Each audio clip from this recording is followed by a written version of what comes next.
Oke, Tabea, salam baku dapa. Kembali lagi dengan Yubit Indonesia. Saat ini saya berada di wilayah Jawa Barat ya, khususnya Desa Budi Harja, Kecamatan Cililin, Kabupaten Bandung Barat. Desa Budi Harja, Kecamatan Cililin, Ya, Kabupaten Bandung Barat. Bandung Barat. Gila bro, ada di Bandung Barat ini. Nah, saya hari ini bersama Minahasa yang bercampur dengan darah Nusa Utara ya. Jadi Minahasanya marga Terok. Nusa Utaranya Lahengko. Ya, jadi orang saat ini ada di sini. Nama lengkap Stephen Samueli Terok Lahengko. Stephen Samueli Terok Lahengko ya. Yang juga saat ini menjabat sebagai Ketua Umum dari LAKRI, Lembaga Anti Korupsi Republik Indonesia. Ya. Kemudian apalagi Ketua Umum dari Laskar Siliwangi Indonesia. Laskar Siliwangi Indonesia itu dari budaya Sunda.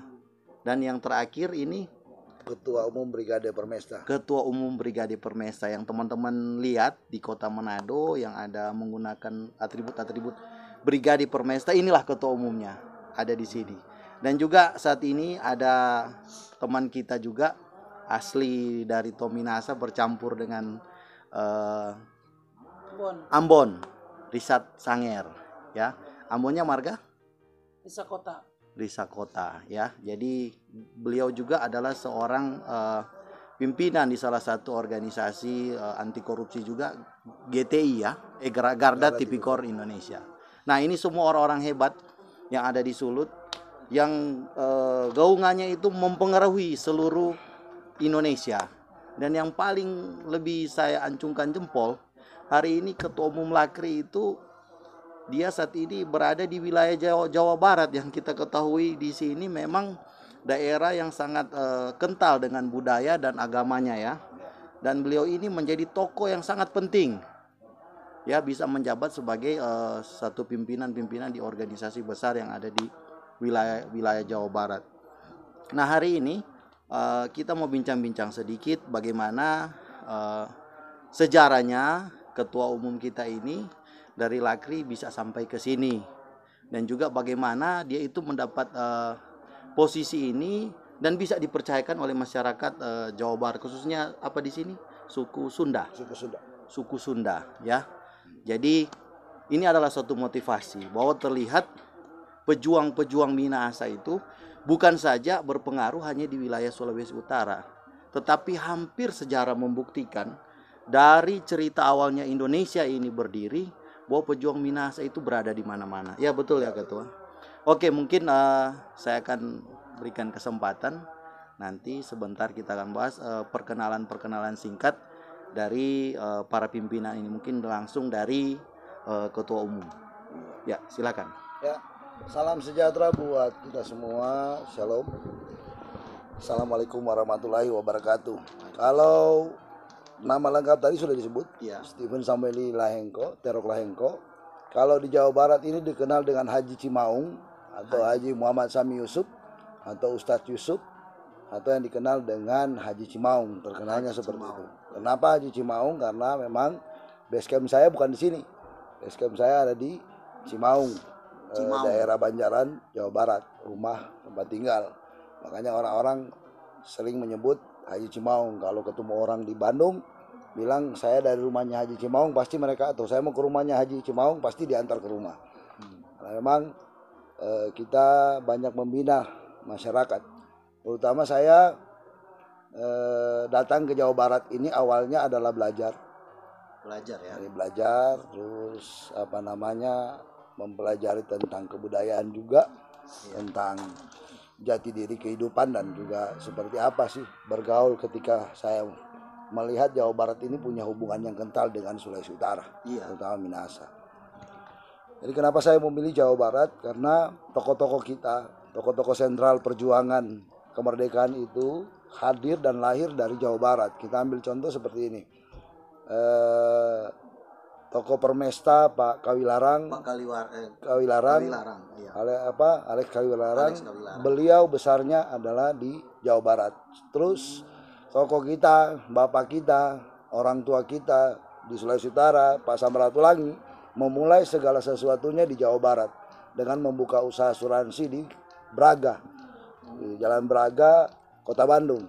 Disitulah awal beliau bertemu dengan Pak Soekarno dan tercetuslah nama Indonesia ya, dari betul. Nama usaha beliau Indonesia atau bahasa Tontemboan Tontemboan iya. Bahasa Tondano yang artinya ambil atau rebut tadi ya. Atau ada arti lain, bahasa lain, rebut wanita yang cantik itu, perempuan yang cantik. Jadi ada banyak pengertian sih dari itu, karena saya coba untuk mempelajari hal itu. Kedua, kebudayaan Sunda ini sangat identik, dekat banget dengan budaya Minahasa.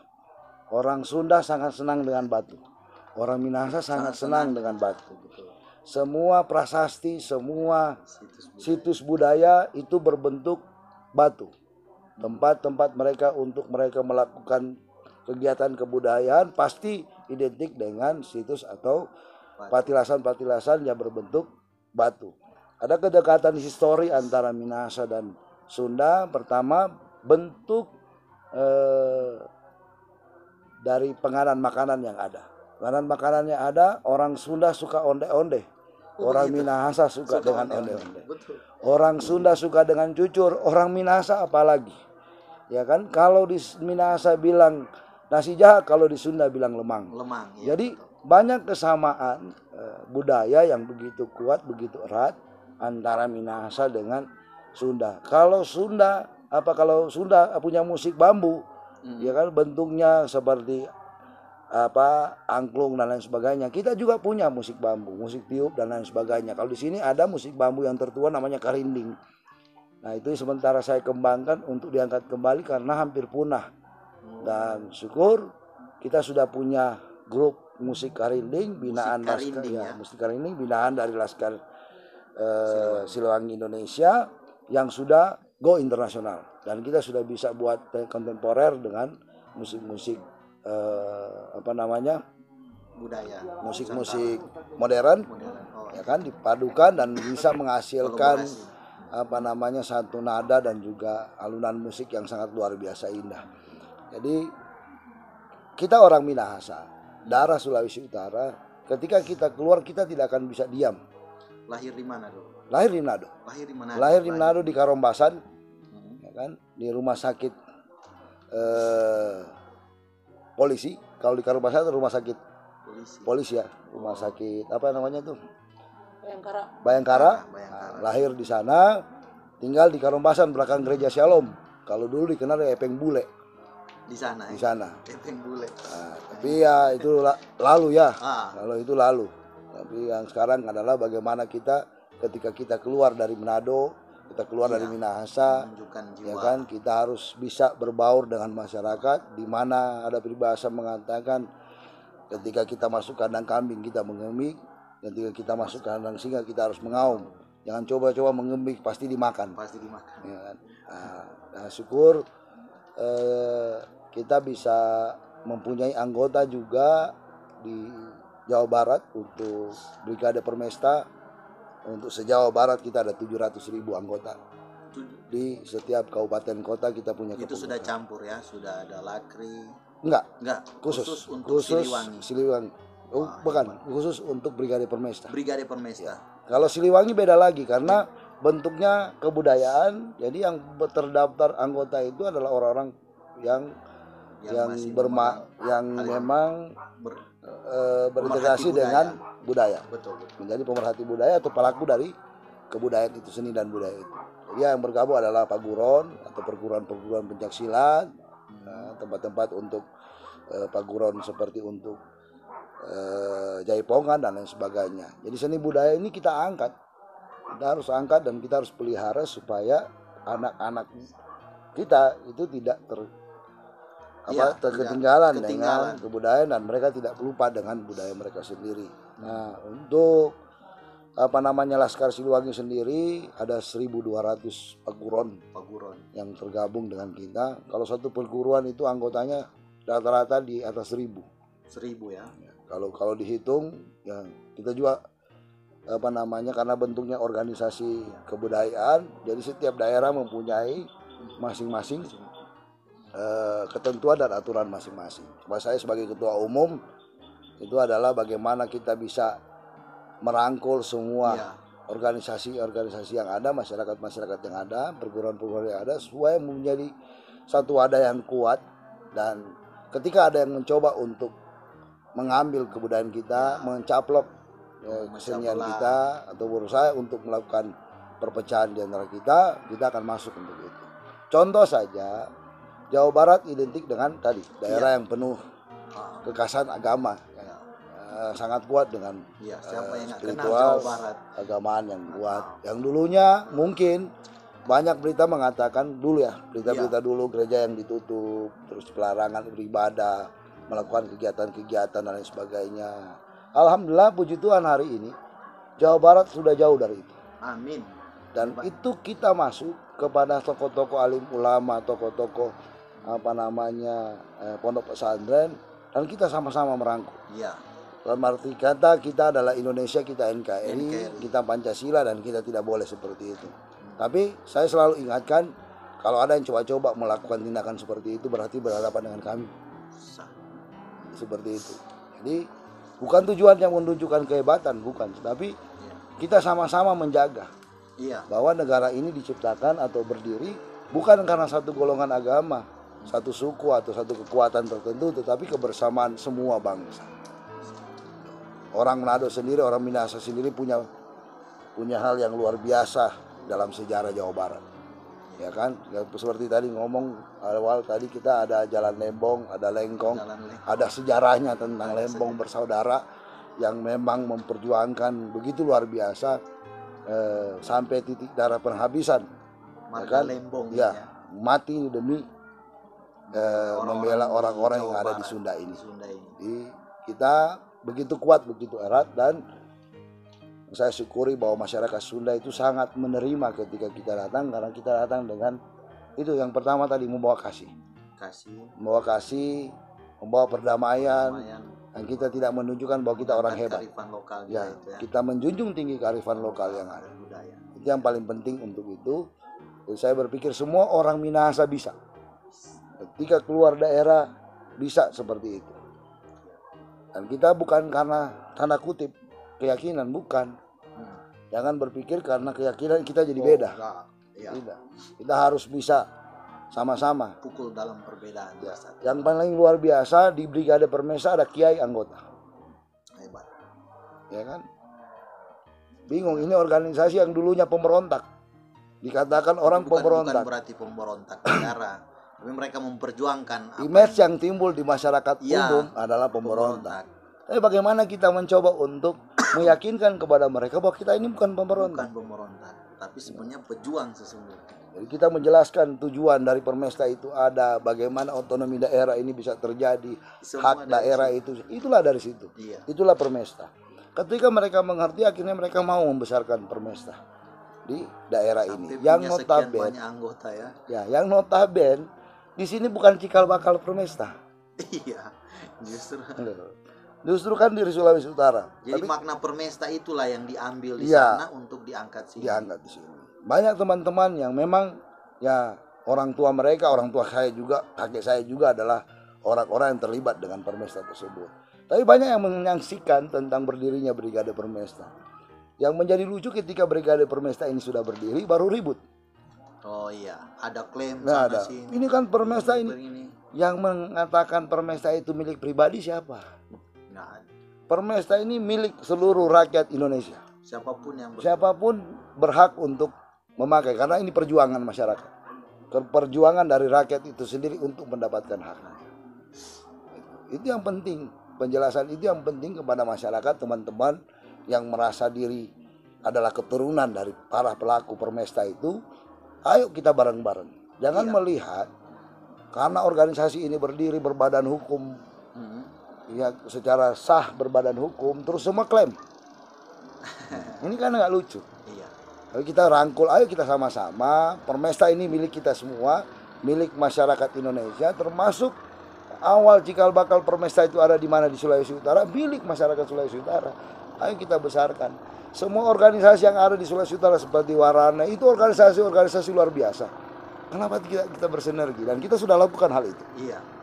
Kita bersinergi, ayo kita bersinergi, kita kerjasama, kita bangun Sulut ini dengan luar biasa.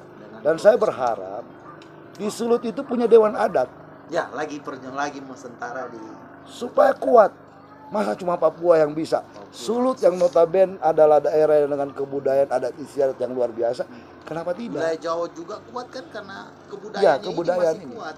Bahasa daerah bukti tadi kata ketum masih bisa diangkat dan ya itu dari kita. Harus kita yang muda-muda ini yang melestarikan. Ya, kalau orang tua sudah, setelah mereka tidak ada, apakah bahasa Tontemboan, Tombulu, ya kan, apalagi Tonsawang, Tonsea, Tontemboan, Tombulu, Tolor, Tonsawang, Pasan, Panosakan, Babontehu, Panti. Apa kamu hilang? Mana ada yang tahu lagi bahasa ini? Harus dijaga. Kalau Sunda, kita mau kemana aja mereka tetap pakai bahasa Sunda. Biasa nyari Sunda tuh, kan bahasa itu. Artinya biasa berbahasa Sunda nggak? Jadi kalau kita tidak bisa menjaga bahasa kita saja, bagaimana kita bicara kita menjaga budaya kita? Betul. Sedangkan budaya itu harus pakai bahasa budaya. Itu mungkin dari kita sebagai salah satu orang yang mungkin pingin bergerak, walaupun saya di Jawa Barat, tapi pingin mempunyai tujuan ke depan supaya nama Minahasa ini, nama Sulawesi Utara pada umumnya itu bisa terangkat. Iya, betul. Oke, iya, terima kasih ya Ketum. Jadi dari sini saya dapat bahwa seperti bahwasannya pembahasan ada saya di channel yang sebelumnya, bahwa makna warani sama juga. Ini kata warani ini itu adalah gelar. Ya. Pejuang, penjaga, pelindung. Dan saat ini nenek moyang kita, pejuang-pejuang kita sudah menyatakan diri NKRI. Jadi siapapun yang menjaga ini bukan skopnya lagi di wilayah Sulut. Dimanapun kita berada di wilayah Nusantara ini, itu adalah seorang warani. Ya. Jadi hari ini pun saya bertemu dengan ketua umum dari Lakri, juga ketua dari Siliwangi Indonesia, bahwa Anda adalah seorang warani. Nah inilah yang artinya itu kita bawa makna itu, walaupun sekarang itu Ketum memaknai dengan makna perjuangan permesta. Yeah. Nah ini yang menjadi yang harus kita pelajari, karena saat ini ya minta maaf di Minahasa banyak teman-teman juga yang sudah salah persepsi mengenai arti-arti ini sepertinya hanya untuk daerah kita. Tapi sebenarnya kita harus menghargai semua pejuang dari Sulawesi Utara, khususnya Minahasa, itu untuk Indonesia. Iya, negara ini. Permesta itu berjuang bukan untuk Sulawesi Utara juga, tetapi seluruh rakyat Indonesia. Yeah. Oke, mantap. Dan ini ada Bung Risat ya. Jadi nanti sebentar dia akan memberikan perkenalan sedikit juga bagaimana pandangan dalam pembangunan daerah ini dengan story-story tentang budaya tadi dengan ini, untuk kita motivasi apa yang harus kita lebih buat di era ini. Mungkin sedikit tambahan dari Ketua GTI. Silakan. Terima kasih atas kesempatannya. Pertama, senang sekali mengenal Bung Samuel ya. Selama ini kita hanya berkomunikasi lewat WhatsApp grup. Memang yang cukup menarik adalah saat animo warga atau pemuda Minahasa baik sudah tercampur dengan kultural yang lain oleh suku yang lain, bisa eksis di luar wilayah Sulawesi Utara. Iya, gitu. Kebetulan saya juga masa kecilnya habis di Jakarta kan, nanti kota, ya. kuliahnya baru di Manado. Nah, seperti Bung Samuel, siapa yang menyangka di daerah Jawa Barat ya bisa eksis begitu, apalagi di wilayah yang sifatnya cukup asing mengenal kata Manado saja begitu. Ya. Apalagi Minahasa begitu kan. Ya, itu kan ibarat kata orang Eropa mengetahui Bali tapi tidak mengetahui Indonesia. Betul, begitu. Ya. Begitu. Apalagi mohon maaf Bung ya, mengenal kata talaut begitu kan. Iya kan? Begitu kan. Yang padahal talaut adalah garis terdepan dari wajah Indonesia di mata Filipina. Ya.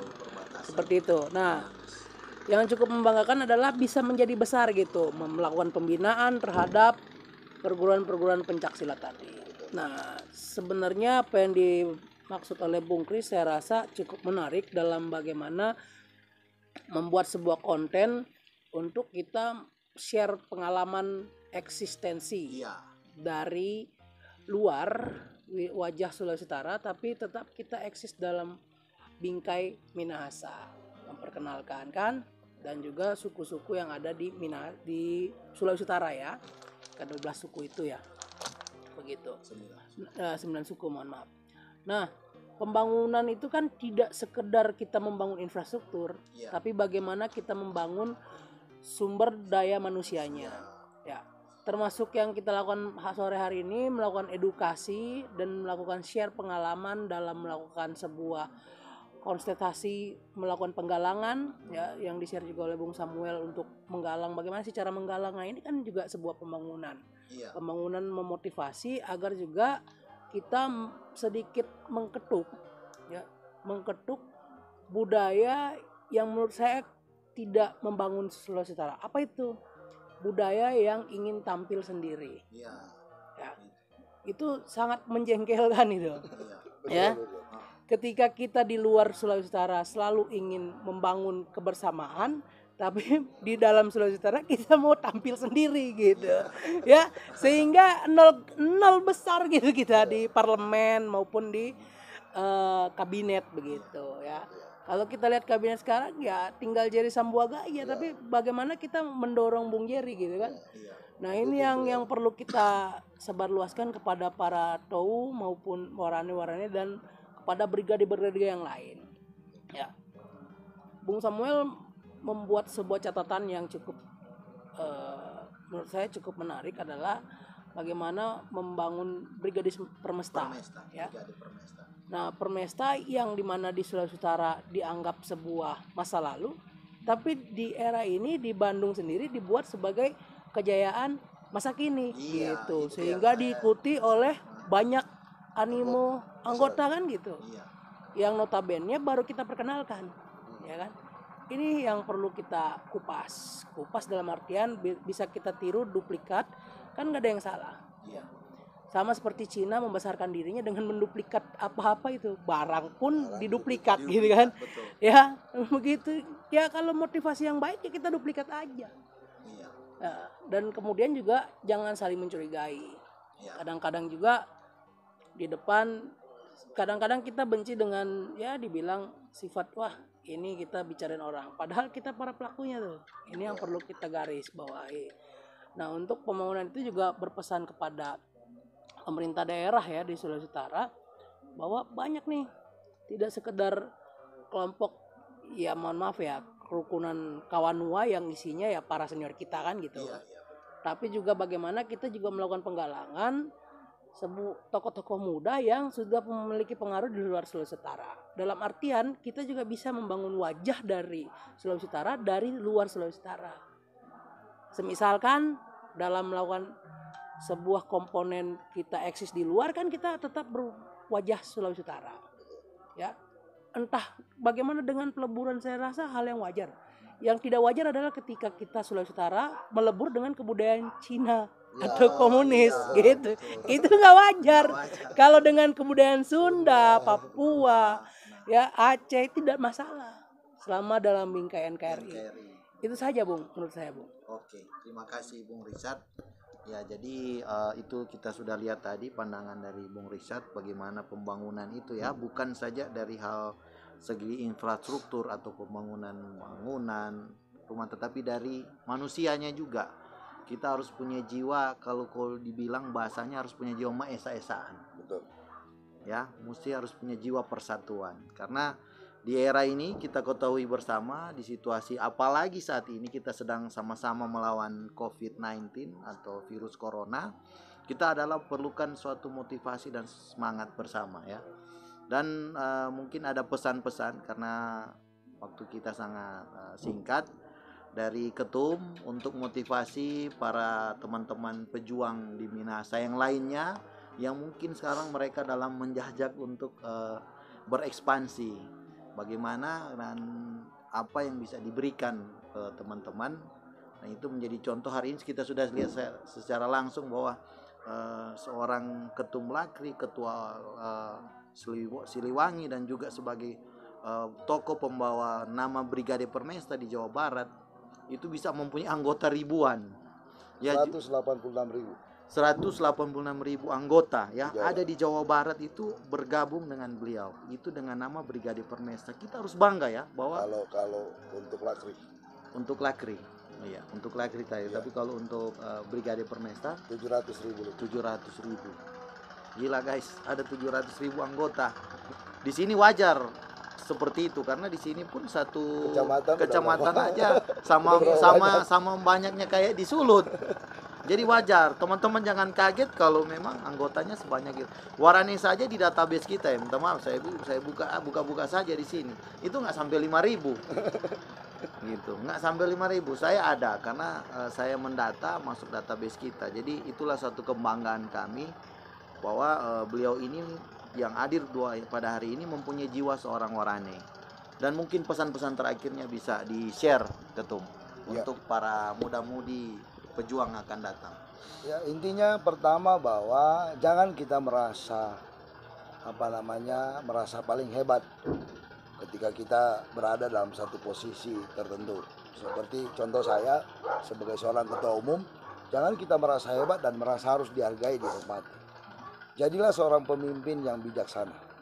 Ini seorang pemimpin yang mampu untuk serendah-rendahnya merendahkan diri di hadapan masyarakat yang lain. Karena apa? Ketika kita mampu melakukan hal yang seperti itu, maka kita sebagai seorang pemimpin akan dihargai oleh mereka yang ada di bawah. Saya mempelajari itu ketika saya masih sekolah Alkitab dulu.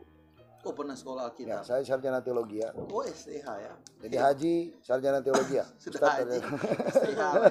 Jadi ketika kita berada saya belajar di sekolah Alkitab, ketika kita pelajari tentang Yesus atau Isa Al-Masih, bagaimana dia seorang pemimpin, ya kan, seorang yang luar biasa, ya kan, seorang anak Tuhan mau merendahkan diri serendah-rendahnya di hadapan makhluk atau manusia yang lain. Intinya kan seperti itu. Dan keagungan yang didapatkan oleh Yesus itu ketika dia merendahkan diri. Nah, kenapa kita tidak? Sebagai manusia kita tidak seperti itu. Itu kalau dalam Islam, saya ketika kita belajar tentang karakter Nabi Muhammad SAW, dia merendahkan diri di hadapan orang lain. Walaupun dia seorang rasul, seorang nabi. Ya, makanya mereka punya banyak pengikut. Makanya mereka diikuti oleh banyak orang. Sama halnya antara tokoh-tokoh yang lain. Ketika mereka mau turun dan ikut merendahkan diri serendah-rendahnya di hadapan orang-orang lain, maka orang-orang lain itu akan mengangkat mereka. Buang karakter egois kita. Itu yang paling utama ketika kita berada dalam satu kelompok organisasi. Buang karakter kita yang harus didengarkan. Kita yang harus menjadi panutan. Kita yang harus jadi seperti ini. Itu akan merusak diri kita sendiri. Karena apa? Ketika kita sudah mempunyai jabatan, terkadang kita lebih gila daripada orang yang cari hormat. Betul. Ya, ketika kita sudah punya jabatan, kadangkala kehormatan itulah yang menjatuhkan kita sendiri. Ini yang harus kita perhatikan. Dan teman-teman, yang paling utama dalam organisasi adalah kerjasama. Adalah kebersamaan. Masalah-sawangan. Iya, masalah-sawangan. Kalau kita bersatu bergandengan tangan, mapalus bajalang sama-sama, kelar tuh kobong. Coba pacul sendiri. Nggak mungkin selesai dengan cepat. Tapi kalau ada kebersamaan, yang lain bawa makang, yang lain bawa pacol, yang nggak ada orang mau lari pulang lebih dulu cari makang. Karena apa? So ada. Tuh, kelar kerja makang sama-sama di atas daun pisang. Orang kan sharing baking dulu. Kebersamaan itu akhirnya menghasilkan hasil yang luar biasa. Bersama halnya ketika kita berorganisasi. Tidak ada pemimpin yang lebih hebat ketika dia mampu menjadi seorang pemimpin yang bijaksana. Dia mampu turun. Pemimpin mapalus, dia lebih dulu bapacol. Betul. Bukan dia suruh bapacol, pacol ngoni. Enggak, dia lebih dulu bapacol baru tulah yang baik. Tonas lebih dulu turun. Baru tulah yang baku iko. Jadi kita terus ketika ada teman kita yang sudah di atas, Stop itu istilah baku cungkil. Ini bahasa ini memang perlu betul. Berikan support, berikan semangat kepada saudara kita atau teman kita yang menjadi pemimpin. Apapun kesalahan yang dia lakukan, itulah karakter manusia yang banyak dengan kesalahan. Kita belajar dari kesalahan untuk menjadi benar. Bukan benar terus benar, tidak. Orang akan benar menjadi orang baik, orang akan menjadi orang benar, awalnya dari orang yang punya salah dan punya dosa. Kalau dia punya salah, punya dosa, dia belajar untuk jadi baik, itu luar biasa. Daripada orang benar, mau belajar apa dia? Betul. Tapi kalau orang bodoh, orang jahat, orang berdosa, dia mau jadi pintar, mau jadi baik, itu baru luar biasa. Dan kalau kita dorong, kita topang terus teman-teman kita yang memimpin atau teman-teman kita seorganisasi, pasti organisasi kita akan diperhitungkan dan sangat disayangi oleh masyarakat. Itu yang paling utama. Ketika kita mampu memberikan kesempatan kepada teman kita, saudara kita, ketika umpamanya ini ada yang terpilih jadi pemimpin, kita sama-sama mendukung, bukan akhirnya saling menjatuhkan. Ini yang terjadi di Minahasa. Iya, betul. Memang organisasi-organisasi kita, ketika satu jadi pemimpin, tu lain maraju. Ini hati kerupuk jangan dibawa-bawa. Tapi pikir cuma orang Sunda suka makan kerupuk. Ternyata orang Minahasa juga suka. Marah ada dalam hati. Mungkin itu dari kita, bro. Oke, terima kasih. Itulah motivasi terakhir dari orang Ketua Umum ini, yang sebagaimana orang itu perlu persatuan, ya, maesaan, masawangan, masigian, matombolan. Ya, jadi makna-makna yang sebenarnya sudah ada dari leluhur kita, itulah yang paling kita bawa. Jadi itu yang selalu kita kemas. Dan untuk itu mungkin terakhir ada closing. Ya, terakhir dari saya adalah sebenarnya banyak warani kita maupun pejuang Minahasa kita yang bisa menjadi pemimpin di tempat lain. Wali kota Salatiga kan juga pernah orang Manado. Ya. Ya. Bung Samuel juga bisa jadi tokoh di Sunda, orang Manado dan Talaut kan. Nah, menurut saya adalah kita dorong mimpi kita bisa menjadi seorang presiden. Suatu waktu bisa kita orang Minahasa menjadi seorang presiden di negara Kesatuan Republik Indonesia. Nah, caranya bagaimana kita bisa bermimpi? Ya bersatu.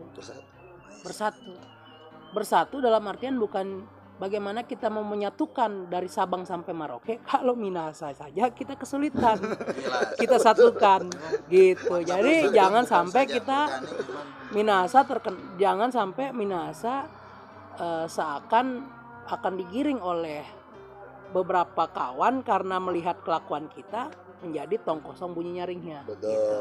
Nah, untuk itu ya balik lagi ke kita untuk mewujudkan itu. Itu saja, Bung. Oke. Terima kasih Bung Risat, Ketum Lakri yang juga sebagai Ketua Umum Brigade Permesta dan Siliwangi Indonesia. Itulah pesan-pesan dari saudara-saudari kita yang hebat ini. Marilah para pejuang Minahasa, para Tou Minahasa, para warane, kita bawa perjuangan kita ini sama-sama untuk mempersatukan. Jadi bersatu bukan saja kita bersatu hanya dalam satu organisasi, tetapi bersatu dalam segala perbedaan. Itu yang paling penting. Saat ini Indonesia lagi diserang dengan hal-hal mengenai bahasa perbedaan. Dengan kita lihat situasi, harus kita persatukan. Dan ini persatuan ini kalau ada pengertian di Mapalus, bersatu dari hati, bersatu dalam pikiran, dan melakukan dalam bersama-sama. Betul. Itulah yang perlu kita lakukan saat ini. Terima kasih Ketum hari ini sudah memberikan waktu dari Yubit Indonesia. Ini Yubit ini kok YouTube Bitung. Oh, siap. Ya, karena kebetulan channel akan keluar konten itu hari ini di channel itu. Jadi kami mengisi hal-hal ini dalam kemas NKRI. Oke, mungkin cuma itu. Terima kasih Pak Ketuan Wopakalawiran. Bye-bye.